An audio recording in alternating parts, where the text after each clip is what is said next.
আজকে সকালবেলা তো মর্নিংয়ে এক কাকা এসছে আমার কাছে।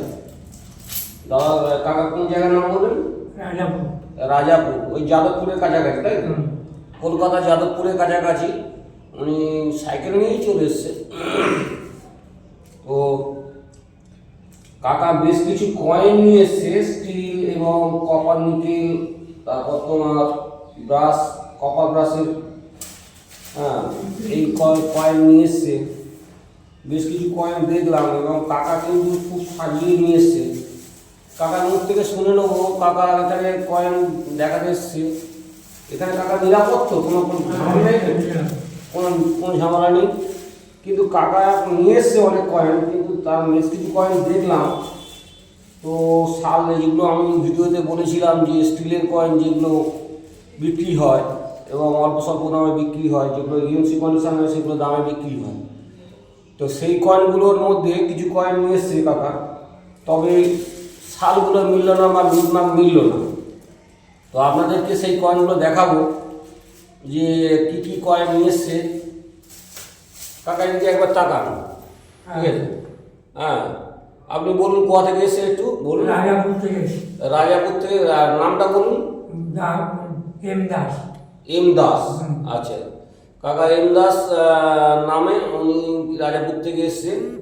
তো কাকা যে কালেকশনগুলো নিয়ে এসছে সেগুলো আজকে আমরা দেখাবো, দেখতে থাকুন। দেখুন কাকা যে কয়েনগুলোর মধ্যে দেখুন, এই 10 টাকার কয়েন নিয়ে এসছে। 10 টাকার কয়েন, 10 টাকার কয়েন, এই যে 2008 সালের। আমি এর আগে ভিডিওতে বলেছি 2008 সালের লেখাটা সোজা হতে হবে। এই ওপরের লেখাটা, ভারত ইন্ডিয়ার লেখাটা সোজা হতে হবে, তাহলে কিন্তু এই কয়েনটা বিক্রি হবে। আর একটা 10 টাকার কয়েন নিয়ে এসছেন কাকা, সেটা হচ্ছে 2010 সালের। এই দেখি কাকা ছিল 2010 সালের কয়েন নিয়ে এসছে। তো কয়েন প্যাকেট করে সব নিয়ে এসছে, লিখে লিখে প্রতিটা কয়েন লিখে নিয়ে এসছে। সুবিধা হয়েছে, আমার বাঁচতে সুবিধা হচ্ছে। তো 2010 সালের যে কয়েনটি লেখা আছে, দেখুন 2010 সালের যে কয়েনটা দেখতে পাচ্ছেন, এই যে কয়েনটা, এই 2010 সালের 10টা দাগ হতে হবে। 15টা দাগ আছে। হ্যাঁ, তো 10টা দাগ যদি হয় এই কয়েনটা দামি কয়েন, রেয়ার কয়েন। কিন্তু এখানে যে কটা কয়েন কাকা নিয়ে এসছে সবই কাজের হয়নি, কোনোটাই ম্যাক্সিমাম কমন। তারপর এই ধরনের উত্তরের এই যে 5 টাকার কয়েন, এই কয়েন কিন্তু আপনারা কেউ নিয়ে আসবেন না। এই 5 টাকার কয়েন কিন্তু বিক্রি হয় না বন্ধুরা। তো আপনারা এই কয়েন নিয়ে আসবেন না।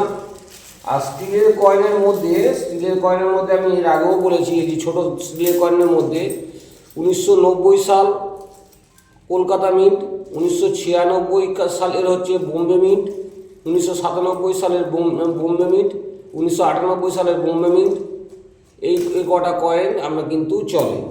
আর 50 পয়সার কয়েনের মধ্যে কাকা তো অনেক 50 পয়সা কয়েন নিয়ে এসছে। দেখুন এটা এক ধরনের 50 পয়সা।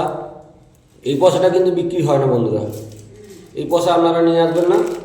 আচ্ছা, 50 পয়সার মধ্যে এই একটা হস্তমুদ্রা কয়েন নিয়ে এসছেন, এই কয়েনটাও বিক্রি হয় না। বিক্রি হয় কোনটা?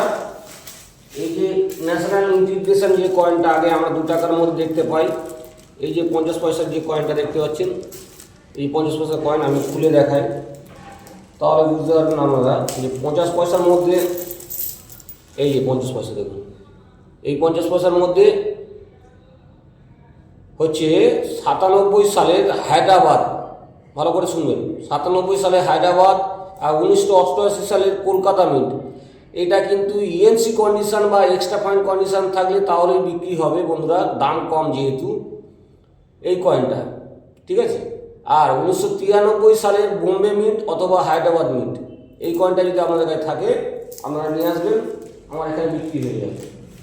তো 25 পয়সার মধ্যে যেটা আমি বলেছিলাম, 25 পয়সায় যে গন্ডার মার্কা কয়েন কাকানেও নিয়ে এসছে। গন্ডার মার্কা যে কয়েনগুলি 93 সালে হায়দ্রাবাদ মিন্ট তো rare coin, heavy rare, extremely rare. আর বেশ কিছু কয়েন কাকা নিয়ে এসছে। দেখুন 50 পয়সা নিয়ে এসছেন, নাম লিখে নিয়ে এসছেন, 1992 সালের নয়ডা মিন্ট। হ্যাঁ, তারপর তোমার দেখুন এটা লিখেছে কাকা, তো 1997 সালে নিয়ে এসছে। 97 সালে আমি হায়দ্রাবাদ মিন্ট বলেছিলাম, তো 97 সালে উনি কলকাতা নয়ডা এটা নিয়ে এসছেন। 1993 সালে নিয়ে এসছে, কিন্তু 93 সালের বোম্বে আর কলকাতা নিয়ে এসছেন। 93 সালে বোম্বে কলকাতা আর নয়ডা নিয়ে এসছেন। তো বোম্বে আর যদি হায়দ্রাবাদ হতো এটা বিক্রি হয়ে যেত। এরকম প্রচুর কয়েন নিয়ে এসছেন, দেখতে পাবেন আমার কাছে রয়েছে। দেখুন এখানে প্রচুর কয়েন উনি প্যাকেট করে নিয়ে এসছেন। সেই কয়েনগুলো ম্যাক্সিমাম কয়েন কিন্তু কমন কয়েন, রেয়ার কয়েনের মধ্যে বা স্কোয়ার কয়েনের মধ্যে পড়েনি। তো আরও কিছু কয়েন আছে, আমি দেখে নেবো কাকার কাছ থেকে সেই কয়েনগুলো কী কী কয়েন নিয়ে এসে সেটা দেখুন। এই যে কয়েনগুলো দেখছেন, এই কয়েনগুলো, এই যে কপার নিকেল কয়েনগুলো নিয়ে এসছেন, তা সেগুলো আমি একবার দেখব। তো হাতের সময় খুব কম, আমি যে বার হওয়ার আছে, তো আমি কাকাকে বললাম লিখে নিয়ে এসছেন, খুবই ভালো হয়েছে। তো 90 সালের একটা কয়েন নিয়ে এসে 50 পয়সা, এগুলো তো চলে না। তো দেখে নিচ্ছি, আপনারা দেখতে থাকুন। আর আমার কাছে যারা আসতে চাইছেন তারা অবশ্যই কিন্তু আগের দিন রাত্রে ফোন করে নেবেন, এবং আমার ঠিকানা ভিডিও শেষে দেওয়া রইল, আপনারা সেটা দেখে নেবেন। ধন্যবাদ।